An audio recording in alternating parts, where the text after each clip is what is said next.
અને શિક્ષણ ખાતામાં ખબર નથી પડતી મને કે ક્યાંથી શું ઊભું થઈ જાય છે, અને કંઈક ને કંઈક મુદ્દો આવીને તમારે રોજ જે કંઈક ચાલુ ને ચાલુ ચાલુ ને ચાલુ ટેટ ને ટાટમાં કંઈક બહાર જ નથી નીકળતું.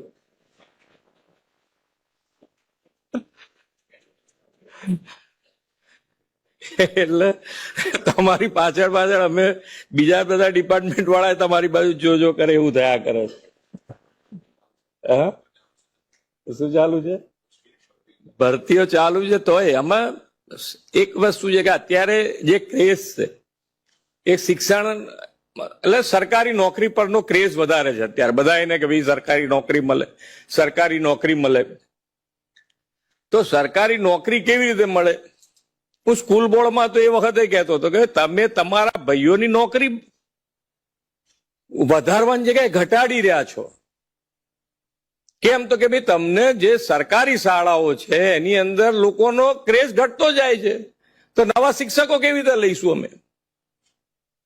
તો કામ એવું કરો કે તમે તમારા ભાઈઓને નોકરી કે બહેનોને નોકરી વધારે આપી છે, તો કામ એવું કરો કે સરકારી શાળાઓમાં વધુ ને વધુ વિદ્યાર્થીઓ આવે.